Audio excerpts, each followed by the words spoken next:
እነዚህ ባለትዳሮች ከውጭ ሲያዩዋቸው አምላክን የሚፈሩና እንግዳ ተቀባይ ይመስላሉ።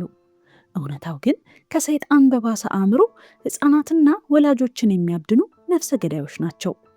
ልጅ መውለድ ስላልቻሉ ብቻ በመንገዳቸው ላይ ያገኙትን ነፍሰ ጡር ሴት አታለው ወደ ቤታቸው ካስገቡ በኋላ ባልየውን ከነ ነፍሱ በሬሳ ሳጥን ውስጥ ቀብረው ሴቲቱን በሰንሰለት አስረው ይደበድቧታል። የሰዎችን ሕይወት እያጠፉ አዲስ ልጅ ለመቀማት የሚያደርጉትን አሰቃቂ የእብደት ጉዞና መጨረሻ ላይ የሚጠብቃቸውን ያልተጠበቀ በቀል አብረን እንከታተል። እንኳን ወደ ዮዮ ሪካፕ በደህና መጣችሁ። ዛሬ ማትሪያርክ የተባለውን በ2018 የወጣ ልብ አንጠልጣይ ፊልም ይዘንላችሁ መጥተናል። እስከ መጨረሻው አብራችሁን ቆዩ። ሪካፑን ከመጀመራችን በፊት ግን ቻናሉን ሰብስክራይብ ማድረጎን አይርሱ።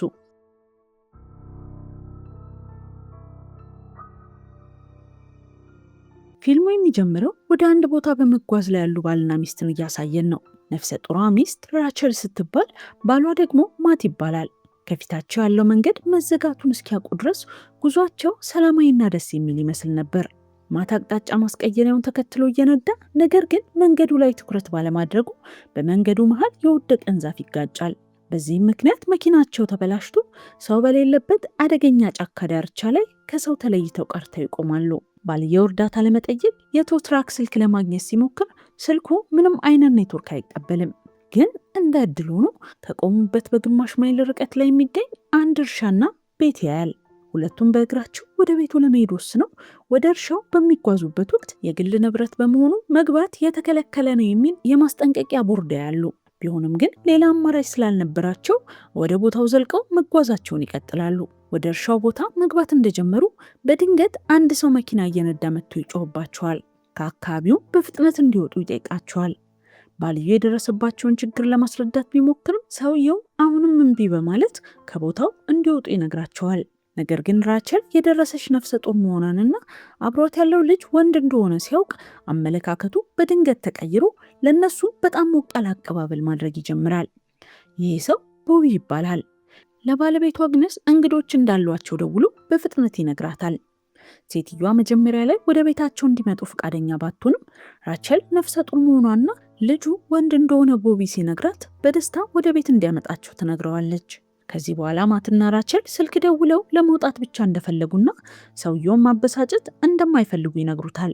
እሱ ግን ማበሳጨት እንዳልሆነ ገልጾ ማዕበሉ የስልክ መስመሩን ስላበላሸው ቴክኒሻን እየጠበቁ እንደሆነ ይነግራቸዋል። እናም እነሱም ጥሪውን ተቀብለው በሰውየው አማካኝነት ወደ ቤቱ ይሄዳሉ። በመንገድ ላይ ሳሉ ራቸል ጥቁር ቀሚስ የለበሰች አንዲት ትንሽ ልጅ ቆማ ትመለከታለች።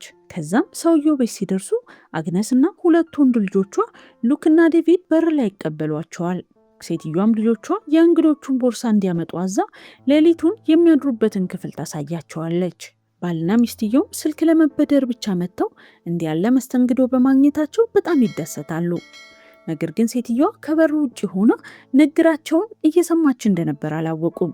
ወደ መጋረጃው ስትጠጋ ራቸል ቅድም በመንገድ ላይ ያየቻትን ልጅ እንደገና ስታያት በጣም ትደነግጣለች። ለባሏ ስትነግረው ግን ምንም አይነት ሰው ማየት አልቻለም። ስለዚህ እንድትረጋጋ አደረጋት። ከዚህ በኋላ ባልና ሚስትየው ከቤተሰቡ ጋር እራት እንዲበሉ ይጋበዛሉ። እራት ሲበሉ ራቸል የአግነስና የቦቢን ቅድም ካየቻት ልጅ ጋር የተነሱትን ፎቶ ግድግዳ ላይ ታያለች። ልጅቷ ማን እንደሆነች ስትጠይቅ ሴትዮዋ ፋይዝ የምትባል ትንሿ ልጃቸው መሆኗን ትነግራታለች። ነገር ግን ፋይዝ ያን ቀን አብራቸው እራት አልበላችም። እንደውም ሴትዮዋ ልጆች ስለሌሏት ፋይዝን፣ ሉክንና ዳቪድን በጉዲፈቻ እንዳሳደገቻቸው ትናገራለች። እንደሷ አባባል አምላክ ለሷና ለቤተሰቧ የተሻለ እቅድ አለው ብላ ታምናለች። በድንገት ግን ቦቢ በልጁ ላይ በቁጣ ሲጮህ ማትና ራቸል ይደነግጣሉ። ከራት በኋላ ወደ ክፍላቸው ሲመለሱ ሚስትየው በቤተሰቡ ላይ ጥርጣሬ ይገባታል። ፋይዝ አብራቸው አለመኖሯና የቤተሰቡ እንግዳ ባህሪ ያሰጋታል። ስለዚህ ጠዋት ከዚህ ቤት እንዲወጡ ለባሏ ትነግረዋለች። ነገር ግን በድንገት ሰው ከበራቸው ውጭ ንግግራቸው እንደሚያዳምጥ ቢያውቁም ማት ወጥቶ ሲያይ ማንም ሰው የለም። ከዛም ባልየው እንደ ደከማት አይቶ እንድትተኛ ያደርጋል። በማግስቱ ጠዋት ራቸል የልጅ ለቅሶ ሰምታ ስትነቃ ባሏ የለም። ፋይዝ የሞቱ ወላጆቿ ላይ ስታለቅስ ታያታለች። ቀጥሎም ወደ እሷ መታ ስሟን ትነግራታለች።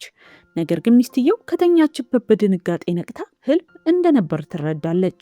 ስትነቃ የልጅቷ እውነተኛ ስም ኤሊ አዳምስ እንደሆነ ታስታውሳለች። እናም የልጅቷ እውነተኛ ስም ኤሊ አዳምስ እንደሆነ ለባሏ ታስረዳዋለች። ቤተሰቧ በሙሉ ጠፍተው በዜና ላይ ሲፈለጉ የነበሩ መሆኑንና አግነስ ለወላጆቿ ሞት እጁ እንዳለበትና ለሞታቸው ተጠያቂ እንደሆነች ትጠረጥራለች። ስለዚህ ራቼል አሁኑኑ በአስቸኳይ ከዚህ እንዲወጡ ትጠይቃቸዋለች። እሱም ተስማምቶ በዝግታ ወደ ታች ይወርዳሉ። ነገር ግን እንደ አጋጣሚ ሆኖ የቤቱ በር ተቆልፏል። ባልየው በቁልፍ ሳጥኑ ውስጥ ቁልፉን ሲያወጣ መሬት ላይ ይወድቃል። ድንገት ቦቢ ከጀርባቸው ይመለከታቸው ነበር። ባልየውን በእግራቸው እንደሚሄዱና ስላደረጉላቸው ነገር ያመሰግናል። ሰውየው ግን ምንም ሳይናገር ዝም ብሎ ይቆማል። ከቤት ሊወጡ ሲሉ ሁለቱ ልጆች ሉክና ዳቪድ መሳሪያ ይዘው ከፊት ይቆማሉ። ጥንዶቹም እየተፈጠረ ባለው ነገር ግራ ተጋብተው ሰውየውን ሲያወሩ አንደኛው ልጅ ሳያስበው ማትን ከጀርባ ይመታዋል። ራቸል ደግሞ በሰውየው በጥፊ ተመታ ራሷን ትስታለች።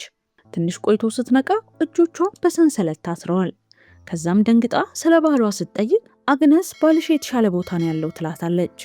በሌላ በኩል ሁለቱ ልጆች ሉክና ዳቪድ ማትን ሊቀብሩት ጉድጓድ ይቆፍራሉ።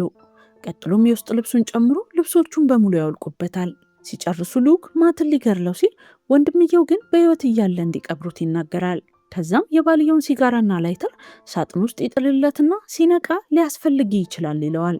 በሌላ በኩል ራቸል በአግነስ እርዳታ መውለድ ትጀምራለች።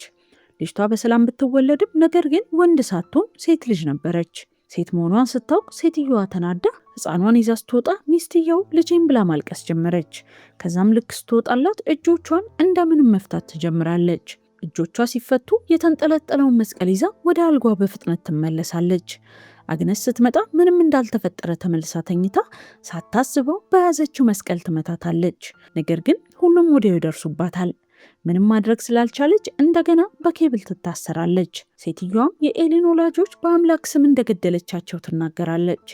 ልጆቿን ከሰይጣን እጅ እንዳዳነቻቸውና ራቸልንም በሰይጣን ባል የተበከለች ብላ ስትናገር አፏን በጨርቅ አፍነው ወደ ገለባ ቤት ወስዷታል። ቀጥሎ አስገድዳ እዛ የራቸልን ወተት በኃይል ማለብ ትጀምራለች። በሌላ በኩል ናት ከተቀበረበት ሳጥን ውስጥ ነክቶ ላይተሩ እንደ ብርሃን ያበራል። ያለበትን ቦታ ለማወቅ አካባቢውን ሲፈትሽ በሳጥኑ ክፍተት አፈር ያገኛል። በሕይወት እያለ በሬሳ ሳጥን ውስጥ እንደተቀበረ ሲረዳ ሳጥኑን ሰብሮ ለመውጣት ይሞክራል። በመጨረሻም የሚችለውን ሁሉ አድርጎ ያለምንም ልብስ በሕይወት ይወጣል። ከዚህ በኋላ ማት አቅጣጫ አጥቶ እርዳታ ፍለጋ ራቁቱን ቢሮጥም ነገር ግን ምንም ሰው አላገኘም። ያለበትንም ቦታ ጭራሽ አያውቀውም። ከጥቂት ጊዜ በኋላ ፏፏቴ አግኝቶ ሰውነቱን ይታጠባል። እናም ጨርቅ አግኝቶ ከወገቡ በታች ሰውነቱን ይሸፍናል። ራቸል በበኩሏ ከሰንሰለቱ ለመፍታት ብትሞክርም ሙከራዋ በከንቱ ይቀራል። ከሙከራዋ በኋላ ደግሞት እዛው ትተኛለች። ቆይቶም ፋይስ ምግብና ውሃ አምጥታላት ትሄዳለች። ራቸል ከተኛችበት ነቅታ እንድትረዳት ብትጠይቃትም ልጅቷ ትታት ትሄዳለች። በሌላ በኩል ማት መንገድ ለማግኘት ሲሞክር እየተዝናኑ ያሉ ሁለት ሰዎችን ያገኛል። እርዳታ ቢጠይቃቸውና ያሳለፈውን ቢነግራቸው ልብሱን አይተው ሰካራም ይመስላቸዋል። በመጨረሻም ባልየው አንዱን ልጅ ዘሎ በመያዝ ይጥለዋል። ከዛ በኋላ የአንዱን ልብስ ለብሶ እነሱን በማሰር ትቷቸው ይሄዳል። በቤት ውስጥ ሁለቱ ልጆች ሉክና ዴቪድ ሴትዮዋ ወንድ ልጅ ስለምትፈልግ ሀሳብ ያቀርባሉ። ራቸልን አስገድደው አብረዋት ተኝተው ወንድ ልጅ እንዲወልዱና ይህም የአምላክ እቅድ እንደሆነ ይነግሯታል። እሷ ስትቆጣቸው ወደ ራቸል በድፍረት ይሄዳሉ። ማት እዛ እንደደረሰ ሚስቱ ያለችበትን ቦታ ኤሊ በምልክት ትነግረዋለች። ወደ እሷ ሄዶ ወደ ውስጥ ሲገባ ወንዶቹ ሚስቱ ላይ ጥቃት ሊያደርሱባት ሲሉ ደርሶ በብረት መጥቶ ሁለቱንም ይገድላቸዋል። እሷም ባሏ በሕይወት በመኖሩ በጣም ደስ ብሏት የተወለደችው ልጅ ሴት መሆኗን ትነግረዋለች። ከዛም ቶሎ ለማምለጥ በብረቱ ሰንሰለቱን ይበጥስላታል። በዚህ ጊዜ ቦቢ የብረቱን ድምፅ ሰምቶ ወደ ቦታ ይመጣል። ኤሊ የአግነስን ትኩረት ለመሳብ ብትሞክርም ከቤት ሊወጡ ሲሉ ሰውየው መሳሪያ ይዞ ይጠብቃቸዋል። ማትም ሚስቱ ራቸልን ጥይት እንዳይመታት ለመጋረድ ሲል ይተኮስበታል። ቀጥሎ ሚስትየው መጥቶ እንደገና ያስራታል። ቆይቶ ስትነቃ ኤሊ ሰንሰለቷን ልትፈታላት ትሞክራለች። ግን እሷም አብራት አስራ እንደነበር ታያለች። ቦቢና አግነስ የሞቱትን ልጆች ሜካፕ ቀብተው እያለቀሱ ይሰናበቷቸዋል። ከዛም በሜዳው ላይ ይቀብሯቸዋል። ሰውየው ወደ ቤት እንዲሄዱ ቢነግራትም እሷ ግን እምቢ ትላለች። በሌላ በኩል ራቸልና ኤሊ ሰንሰለቱን ሰብረው ልጅቷን ለመውሰድ ወደ ቤት ይገባሉ። ከዛም በላይኛው ክፍል ሕፃኗን ሲያገኟት ወዲያውኑ ቦቢ ይመጣባቸዋል። እነሱም ሲያዩት በፍጥነት ቁም ሳጥን ውስጥ ይደበቃሉ። እሱም ወተት ማለቢያውን ይዞ ሲሄድ ራቸል እንደሌለች ያያል። መሳሪያ ይዞ ሊፈልጋት ወደ ቤት ሲገባ ልጇን ጡት እያጠባች ስለሆነ ትንሽ ሰዓት እንዲሰጣት ጠይቀዋለች። እሱም ጥያቄዋን ተቀብሎ መሳሪያውን ሲያስቀምጥ ለማታለል ልጇን ሳይሆን የውሸት ልብስ ስለነበር የታቀፈችው ሳያስበው በያዘችው ቢላ ደረቱን ወግታ ትገድለዋለች። ከዛም ወዲያው ወደ ፖሊስ ስትደውል ሴትዮዋ ድንገት ወደ ቤት ተመለሰች። ግን ቤት ስትደርስ መጠራጠር ስለጀመረች መሳሪያ ይዛ በትራክተር ወጥታ እነሱን መጠበቅ ትጀምራለች። ራቸልና ኤሊ ከቤት ወጥተው መኪና ውስጥ ቁልፍ ሲፈልጉ ያጣሉ።